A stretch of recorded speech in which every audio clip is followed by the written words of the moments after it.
Bismillahirrahmanirrahim. Kita panjatkan puji syukur kehadirat Allah Subhanahu wa taala atas nikmat yang telah diberikan kepada kita sekalian. Tentu nikmat iman yang pertama yang harus kita syukuri sebagai jaminan la in syakartum la azidannakum. Jaminan bagi siapa saja yang bersyukur atas nikmat iman, maka akan ditambah nikmat itu oleh Allah Subhanahu wa taala. Asalkan yang disyukurkan itu atau yang disyukuri itu iman, bukan dunia. Dunia itu akan ditambah oleh Allah dan akan menyelamatkan manusia jika yang pertama kali dunia itu dikaitkan dengan iman. Maka jika dunia itu tidak dikaitkan dengan iman, apakah Allah tidak menambah nikmat dunia? Ditambah, insya Allah. Kalau memang mintanya dunia. Man kana yuridul hayatad dunya wa zinataha nuwaffi ilaihim a'maluhum fiha wa hum fiha la yubkhasun. Allah berjanji, ya, barang siapa yang menginginkan kehidupan dunia dengan segala perhiasannya, nuwaffi ilaihim a'maluhum fiha, maka akan disempurnakan amalnya untuk mencari dunia. Pekerjaannya akan disempurnakan untuk mendapatkan dunia, disempurnakan oleh Allah. Nuwaffi ilaihim a'maluhum fiha, dunia ini, wa hum fiha la yubkhasun, dan tidak dirugikan sedikit pun. Dunianya itu tidak dirugikan, disempurnakan, dan Allah tidak merugikan orang itu. Tetapi orang itu ulaika laisa fil akhirati ilan nar, naudzubillah. Mereka itulah orang-orang yang tidak mendapatkan apa-apa di akhirat kecuali nar, kecuali api. Ya. Jadi kalau minta dunia itu yang pertama harus iman. Kalau lepas dari iman dunia, naudzubillahi min dzalik, Allah bersumpah, nuwaffi ilaihim a'maluhum fiha. Amal pekerjaannya untuk mencapai dunia, ya, itu akan disempurnakan oleh Allah dengan ilmunya, dengan tenaganya, disempurnakan untuk mendapatkan dunia saja. Pasti. Jadi ikhwan fillah ukhtal iman, mudah-mudahan bagian daripada iman itu hari ini dan saat ini Allah izinkan kita berada di Masjid Ad-Da'wah ini dalam rangka tidak lain sepenuhnya beribadah, ya. Yang sering kita bacakan ayatnya, iyyaka na'budu, ya. Jadi iyyaka na'budu itu jaminan bagi ayat berikutnya, wa iyyaka nasta'in. Isti'anah itu akan datang kalau a'budunya betul-betul hanya kepada Allah, ya. Pertolongan itu pasti datang, ya. Tapi kalau a'budunya tercampur dengan kesyirikan, demokrasi, Pancasila, ya Allah, berat ya akhi ahli ini, ya Allah, ya Rabb, haula quwwata illa billah, berat. Sudah banyak yang bertumbangan, bergelimpangan, ya. Wallahu a'lam bishawab. Saya tidak bisa membahas terlalu jauh, tetapi saya merasakan ini musibah yang sangat besar, musibah yang luar biasa, yang kita anggap selama ini sebagai orang tua, sebagai suri tauladan kita di dalam jejak akidah tauhid. Allahu akbar, la haula wala quwwata illa billah. Tapi kita ini beragama bukan karena sosok, ya. Kita ini beribadah, ya. Iyyaka na'budu yang kita ucapkan setiap saat, bahkan berkali-kali kalau ditambah dengan salat sunnah, maka itu menjadi jaminan, ya, pasti Allah akan tolong jika ibadahnya benar, ya. Maka isti'anah yang kita mohonkan kepada Allah itu pun pasti akan diijabah. Tidak di dunia, insya Allah pasti diijabah di akhirat, ya. Dan orang beriman tidak ingin semua amalnya itu dibalas di dunia, tidak mau, ya. Minta supaya disempurnakan, bukan di dunia tapi di akhirat. Tapi kalau orang kafir disempurnakan oleh Allah dunianya. Wahum fiha la yubkhasun. Dan di dunia ini mereka tidak dirugikan sedikit pun oleh Allah, tidak dirugikan, disempurnakan. Bayangkan. Kalau yang diinginkan dunia tanpa a'budu yang benar, ya. Saya sempat ditegur oleh seseorang lewat japri. Dipertanyakan, subhanallah, amal ente itu seberapa sudah? Disangkanya saya menolak Pancasila itu melampaui para guru-guru kita, senior kita. Disangkanya saya ini berlaku kurang ajar begitu. Naudzubillah min dzalik. Ente ini sapa Zul? Ente ini baru kemarin ente. Ya. Dan amal ente seberapa? La haula wala quwwata illa billah. Itulah fitnah ya akhi hari ini melanda kita semua, insyaallah. Tayyib, kita lanjutkan kajian kita Al-Wala wal Bara ini, dan semoga mengkaji kitab Al-Wala wal Bara ini walaupun dengan penyampaian saya yang terbata-bata karena ilmu yang belum mumpuni, tapi saya berharap semoga Allah Subhanahu wa ta'ala menyempurnakan ilmu itu dengan amal sesuai dengan ilmunya, insyaallah. Itu saja saya inginkan. Ikhwan fillah rahiman rahimakumullah. Kita membicarakan tentang kemarin pengaruh kalimat la ilaha illallah kepada generasi yang pertama, ya. Kemudian akan kita sampaikan nanti masuk pada pengaruh la ilaha illallah, kalimat yang diajarkan oleh Allah kepada Rasulnya dan kepada kita sekalian ini menurut seorang ulama, ya, yang bernama Abul A'la Maududi, ya. Ada sekitar 9 poin di dalam kitab Al-Wala wal Bara ini yang dikutip dari Abul A'la Maududi di dalam kitabnya Mabadi' Islam. Mohon maaf, Mabadi' Islam. Akan kita temukan pengaruh-pengaruh kalimat la ilaha illallah di dalam kehidupan modern hari ini. Adanya kemaksiatan yang melanda di dalam seluruh kehidupan manusia atau masyarakat manusia, itu disebabkan karena Ummul Farrah, induk dari seluruh kerusakan itu ada pada kesyirikan, ya.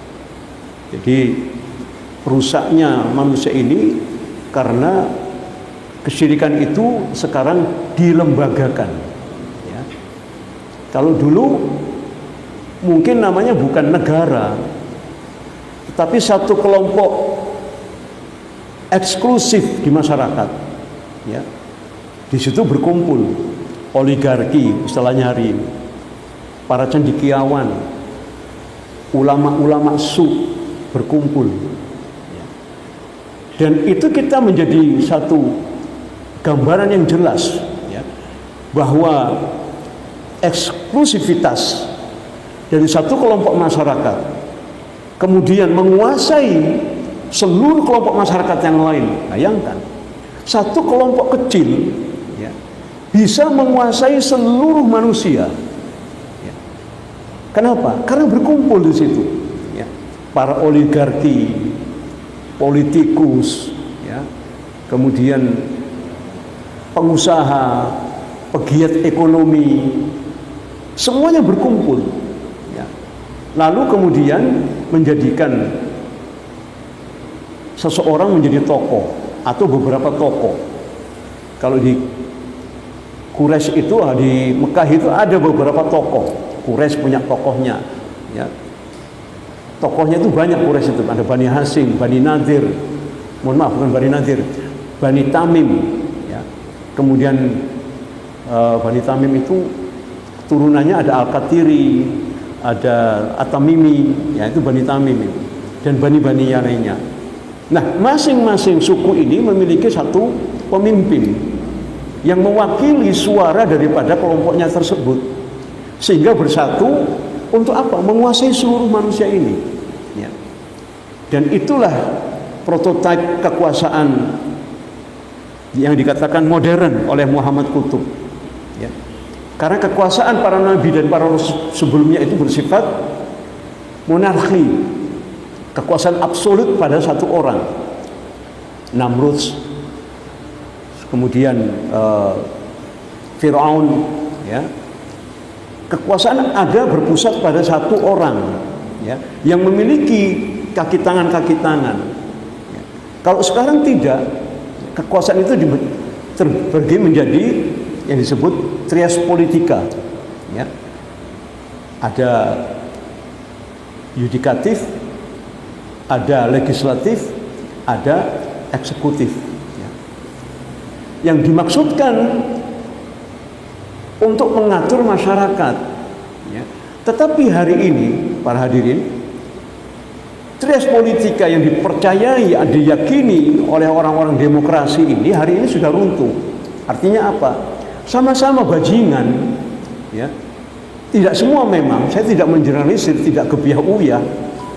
Tapi mayoritas yudikatif, legislatif, MPR, DPR, ya, bekerja sama dengan eksekutif sebagai pelaksana harian daripada perundang-undangan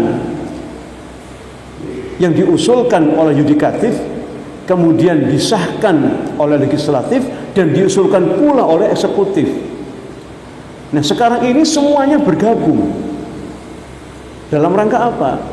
Sama-sama ingin mendapatkan porsi yang lebih besar.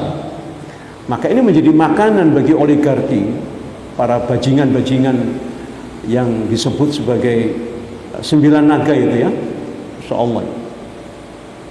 Ya mungkin lebih dari 9 saya kira.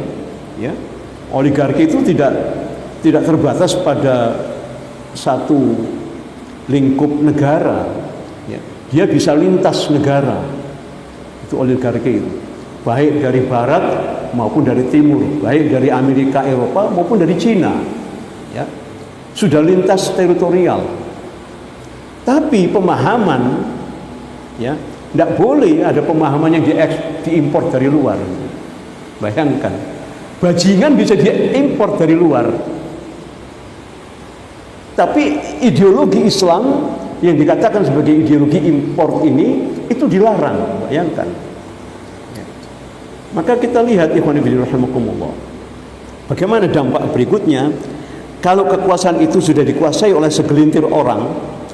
Maka mereka akan membuat satu perlambang, ya, lambang yang disematkan sebagai bentuk ketaatan dan ketundukan. Kalau Pancasila itu lambangnya Garuda, ya. Tak tahu lambang Garuda itu burungnya di mana, saya juga tidak paham itu. Masa burung ada 45 bulunya itu? Subhanallah. Itu hanya perlambang, ya. Banyak orang kemudian terjebak dan mengatakan bahwa Pancasila itu seperti syair-syair saja katanya. Dan Garuda itu hanya perlambang, itu tidak ada maknanya. Iya, saya katakan memang betul, tidak ada maknanya Pancasila itu bagi kaum muslimin. Ya, Tapi bagi seluruh penguasa sampai hari ini pun memanfaatkan Pancasila untuk kepentingan kekuasaan mereka. Itu masalahnya. Ya. Kita punya interpretasi sendiri, ya, tentang Pancasila. Misalkan, saya tidak nyebut namanya, ya, seorang ulama bisa menerangkan Pancasila demikian, tapi prakteknya mana? Siapa yang menjalankan Pancasila hari ini? Ya. Jadi interpretasi, tafsir tentang Pancasila itu tergantung siapa yang berkuasa.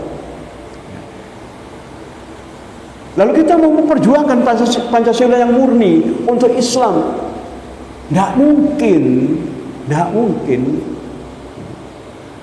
Kita harus memperjuangkan sistem yang kita sudah yakini sebagai sistem yang ada di dalam Al-Quran, sebagai khalifah kita ini. Maka sistem itu yang harus kita perjuangkan. Kata Dr. Abdul Azam, maka jangan bersembunyi di balik lambang-lambang yang sama sekali lambang itu sudah tercampur dengan isme-isme selain Islam.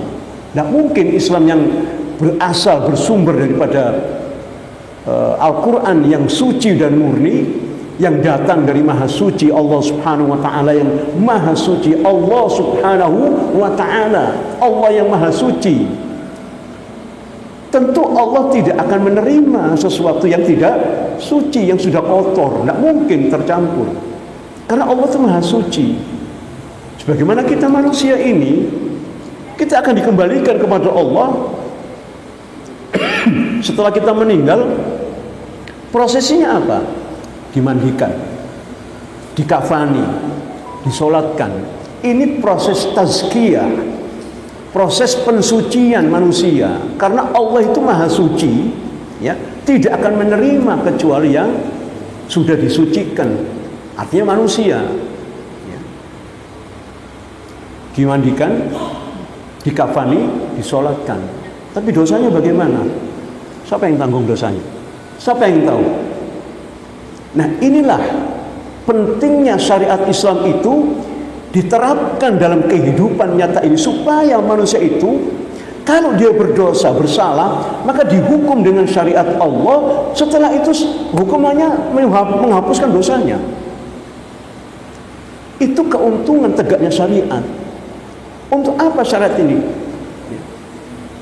Tidak lain dalam rangka untuk mensucikan manusia untuk kembali kepada Allah, karena Allah Maha Suci.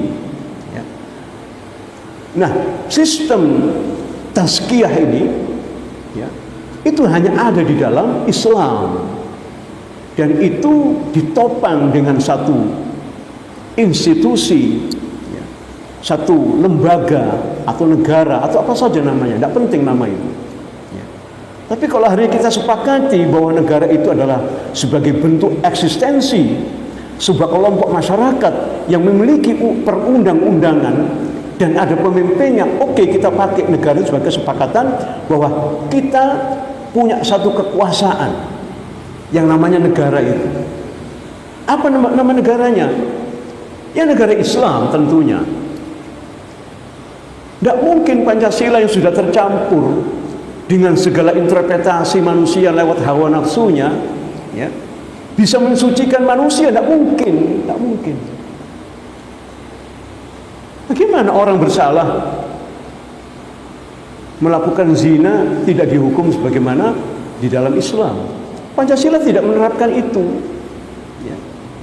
Orang mencuri dengan orang berzina, berzina pun kalau sama-sama suka dibebaskan.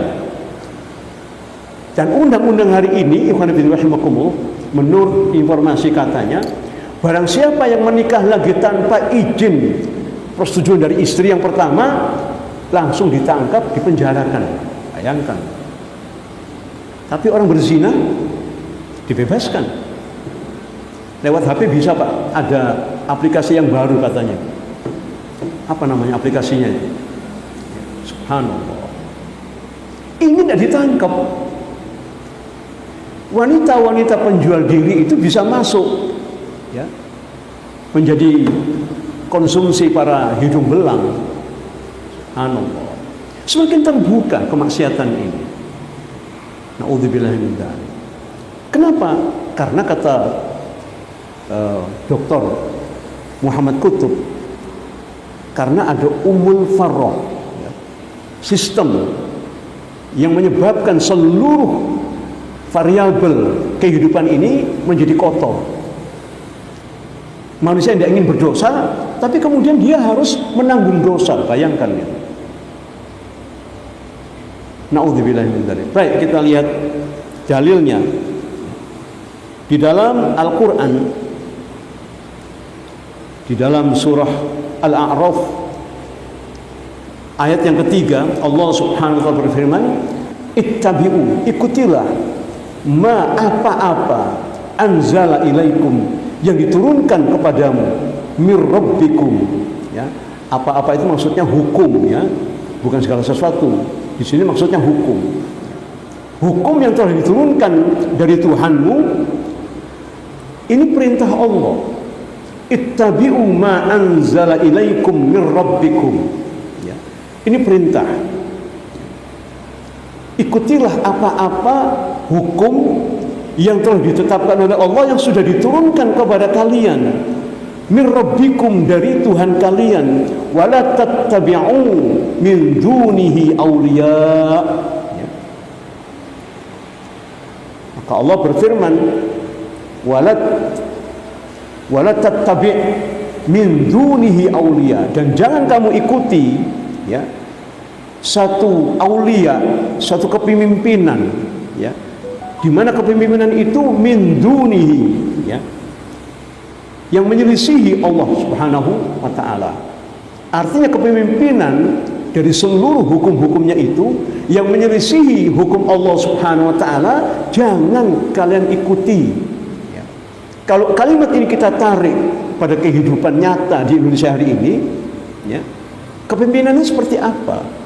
Ya tadi itu trias politika, ada 3 kepemimpinan, semuanya berkuasa, ya, masing-masing punya kekuasaan, ya. Dan hari ini kekuasaan yang berbeda pada tadi, yang berbeda itu sudah dijadikan satu oleh oligarki untuk kepentingan orang-orang kafir, ya. Sehingga kepemimpinan artinya bukan seorang pemimpin saja, termasuk undang-undang di dalamnya. Itu artinya kepemimpinan, ya. Oleh Allah Subhanahu wa ta'ala diingatkan, wala tattabi', jangan kamu ikuti, dan jangan kamu, wala tattabi', dan jangan kamu ikuti. Ini larangan, ya. Larangan. Kenapa demikian? Ya. Karena hukum yang menyelisihi hukum Allah Subhanahu wa ta'ala, di ayat berikutnya di dalam kitab Al-Wala wal Bara ini, beliau mencantumkan surat Ar-Rum, ya, ayat yang ke-30, ya, di mana Allah Subhanahu wa ta'ala berfirman, ya, fa'aqim wajhaka lid-dini hanifan fitratallahi allati fatara nas 'alaiha la tabdila li khalqillah dzalika ad-dinul qayyim walakinna aktsaran nasi la ya'lamun. Subhanallah. Allah berfirman, fa'aqim wajhaka lid-dini hanifan, ya, maka hadapkan wajahmu,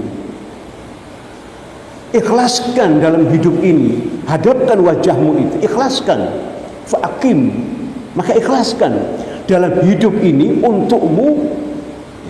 Kalau antum baca di dalam tafsirnya begitu, hadapkan wajah itu menghadap kepada Allah dengan mentaati seluruh hukum-hukum Allah Subhanahu wa ta'ala.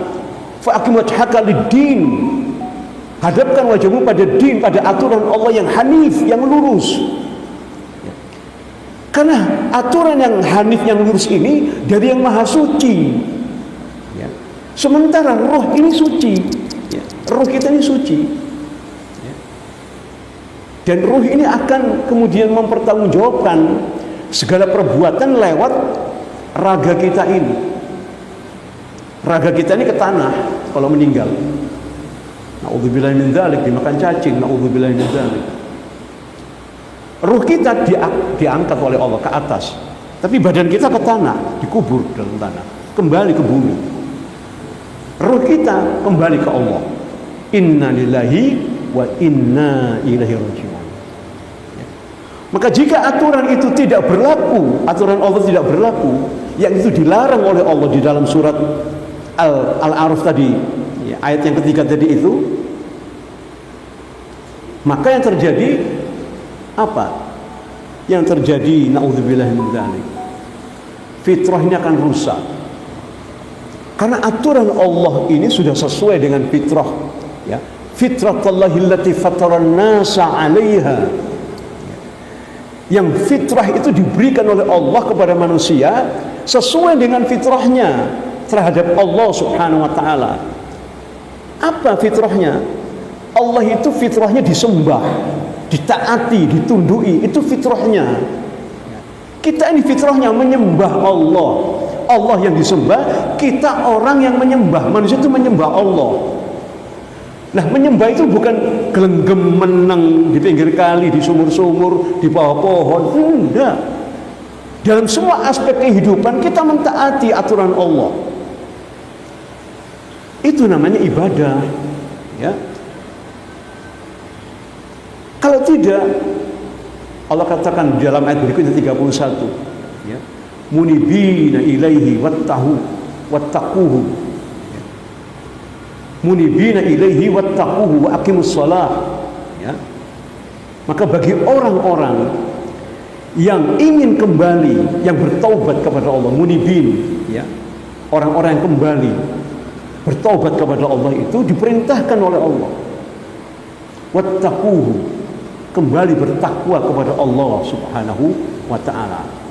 Takwa bermakna menjaga diri dari apa?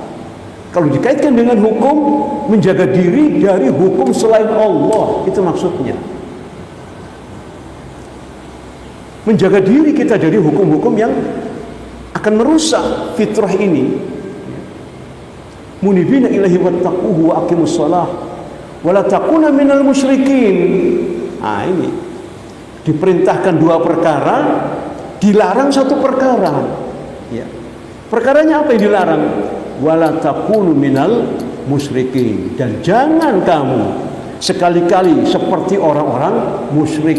Bayangkan, lu kok musyrik padahal dia sholat? Iya, dia sholat, tapi hidupnya diatur dengan selain Allah Subhanahu wa ta'ala, selain daripada hukum Allah Subhanahu wa ta'ala. Maka ikhwan fillah akhwatal iman rahimani rahimakumullah, saya ingin bukan keluar dari konteks, malah insya Allah akan kita ketemukan ayat-ayat tentang di ayat yang lain, di surat yang lain, ya, tentang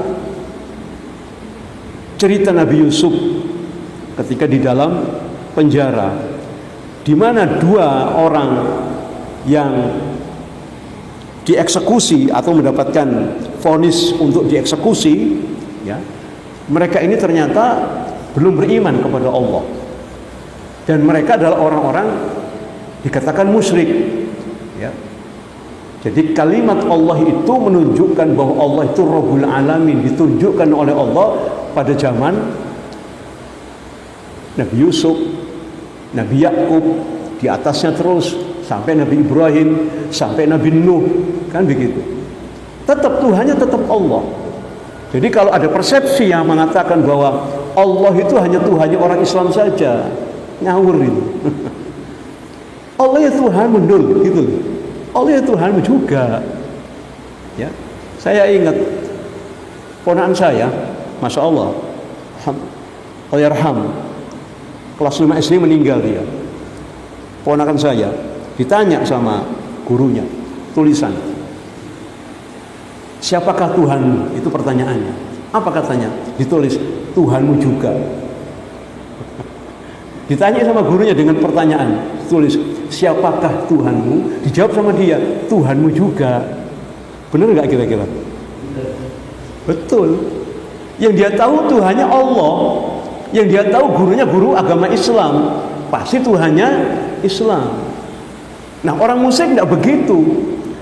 Sholatnya kepada Allah, aturan hidupnya ikut tauhid,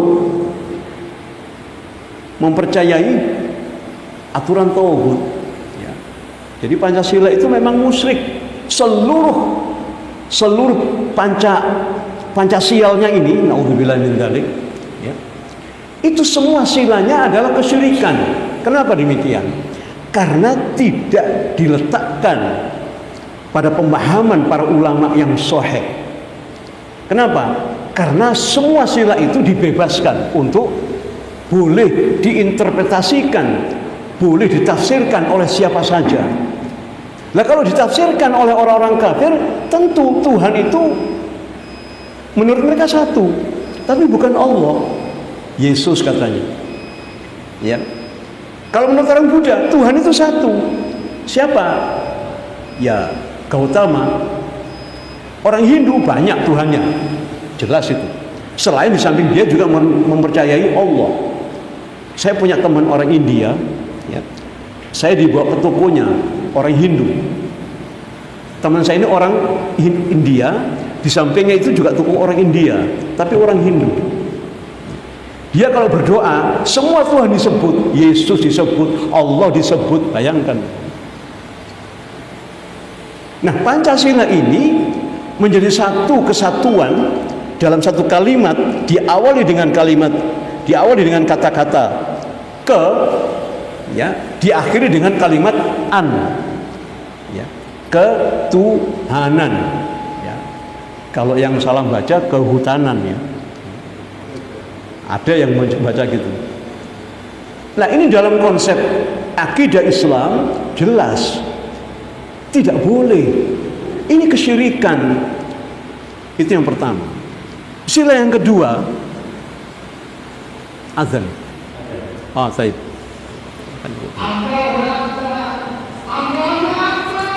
Allahu Akbar. Kita teruskan. Kita sampai tadi pada pembahasan tentang hukum, ya. Di hukum yang diperintahkan oleh Allah untuk diikuti, yaitu apa yang telah diturunkan oleh Allah. Ittabi'u ma anzala ilaikum mir rabbikum. Ikutilah apa-apa atau hukum yang telah diturunkan oleh Allah kepadamu, ya, Muhammad, dan kita semua, Rasulullah SAW tentunya, ya. Yang hukum itu sudah diturunkan oleh Allah sebenarnya jauh sebelum Rasulullah. Nabi Nuh, Nabi Ibrahim, Nabi Musa, Nabi Isa. Nanti bisa baca nanti di dalam surat Asy-Syura ayat ke-12, ya. Syara'a lakum minad din ma wasa bihi Nuhan walladzi auhayna ilaika wa ma wasaina bihi Ibrahim wa Musa wa Isa an aqimuddin wa la tatafarraqu fihi kabur 'alal musyrikina ma tad'uhum ilaihi. Perhatikan ayat ini, ya. Jadi syariat ini telah disyariatkan oleh Allah bukan saja kepada Rasulullah Muhammad, Nabi terakhir, enggak, mulai zaman Nabi Nuh sudah ada syariat Allah, ya. Artinya peradaban manusia itu sudah dibentuk oleh Allah Subhanahu wa ta'ala. Peradaban tentang apa? Peradaban tentang ketaatan dan ketundukan, ya. Jadi kalau peradaban itu, ya, mengajarkan manusia untuk taat dan tunduk kepada Allah, nah itulah peradaban yang sesungguhnya, peradaban untuk manusia itu supaya supaya tidak menjadi orang-orang yang tidak beradab. Manusia yang punya adab itu manusia yang tahu aturan tentang aturan Allah, itu yang manusia yang beradab. Kalau dia tidak tahu aturan Allah, atau dia sudah tahu tapi dia membangkang, itu orang yang tidak punya adab.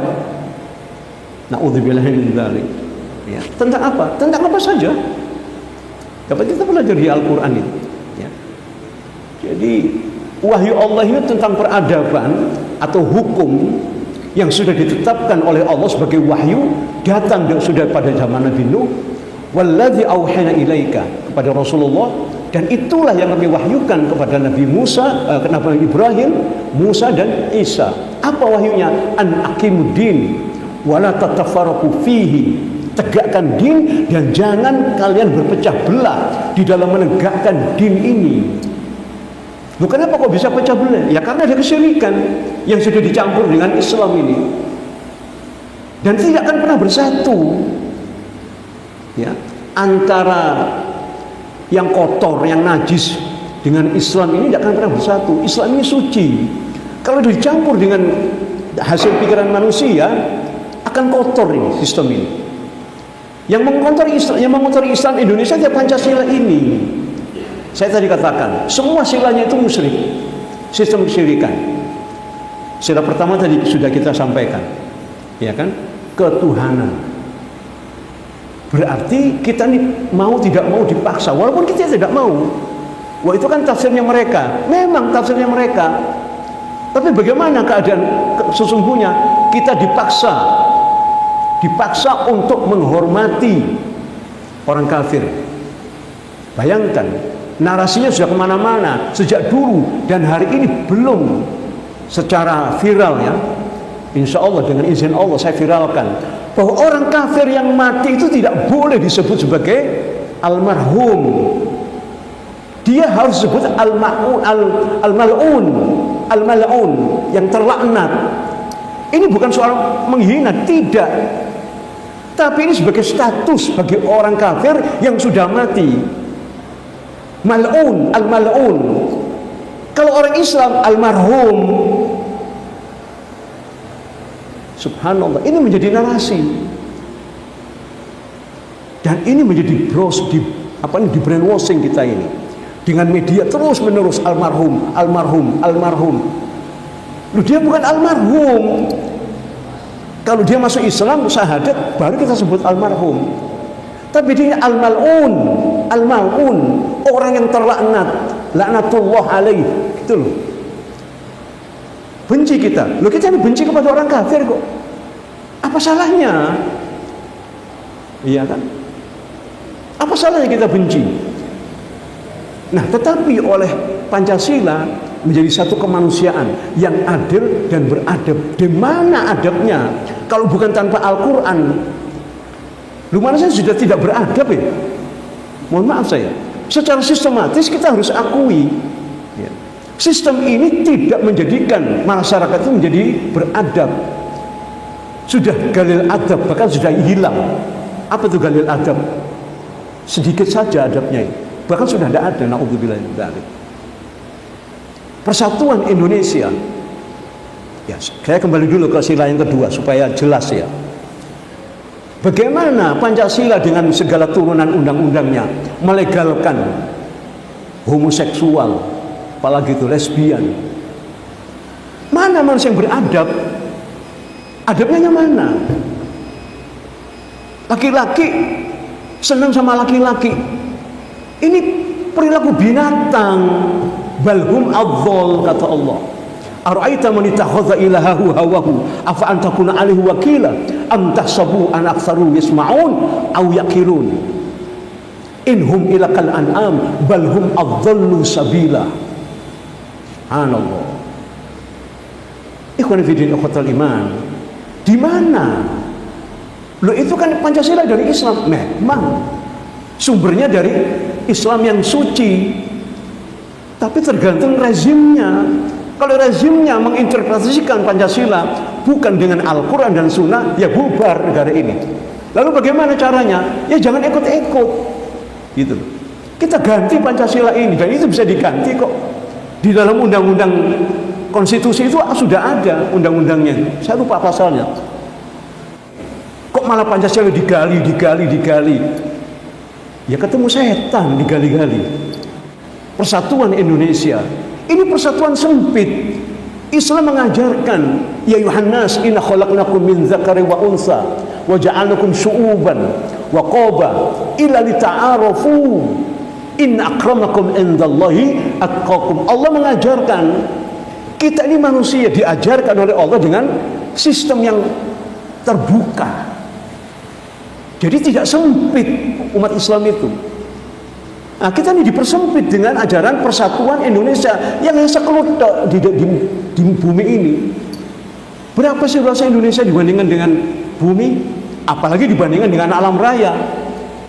Sapiro Indonesia ini ajaran sempit, mempersempit cara berpikir kita.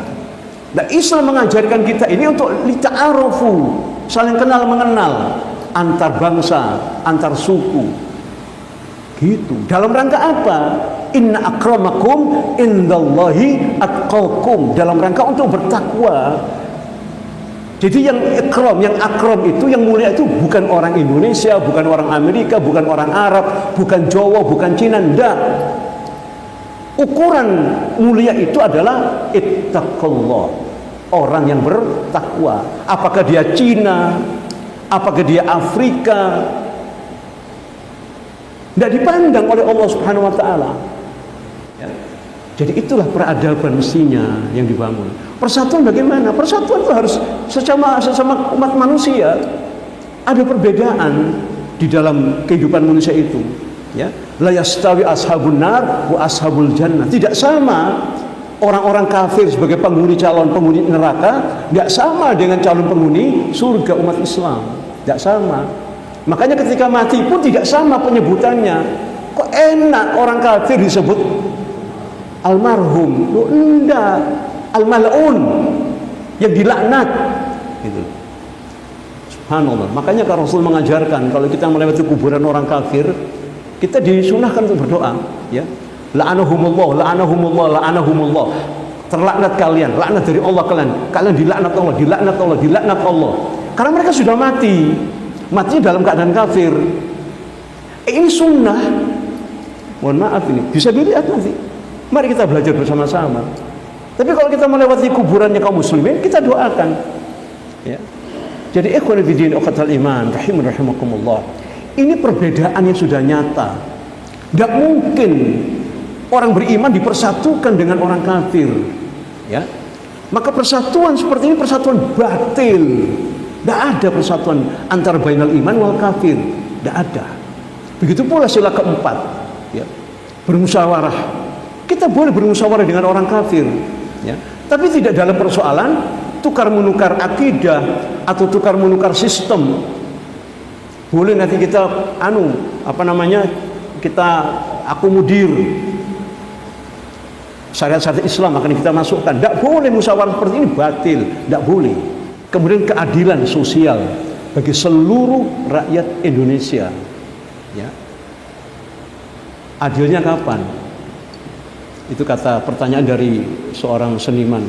Saya masih ingat Hari Rusli, ya, yang dia plesetkan di Pancasila itu. Allah. Baik, ikhwan fillah rahimakumullah, ternyata waktu berjalan tidak terasa ya. Saya harus akhiri, insyaallah akan kita lanjutkan Al-Wala' wal Bara' ini, kitab yang insyaallah penuh berkah ini. Mudah-mudahan Allah membimbing kita dengan ilmu yang telah kita dapatkan ini, dan semoga Allah melindungi kita semua dari kekafiran, kemurtatan, kemunafikan dan kesyirikan. Amin Allahumma amin. Aqulu qouli hadza astaghfirullah wa lakum innallaha ghafurur rahim wallahu a'lam bissawab. Subhanakallahumma wa bihamdika asyhadu an la ilaha illa anta astaghfiruka wa atubu ilaik. Allahumma rabbana srif anna su'a bima syi'ta wa kaifa syi'ta innaka ala ma tasha'u qadir. Assalamualaikum warahmatullahi wabarakatuh.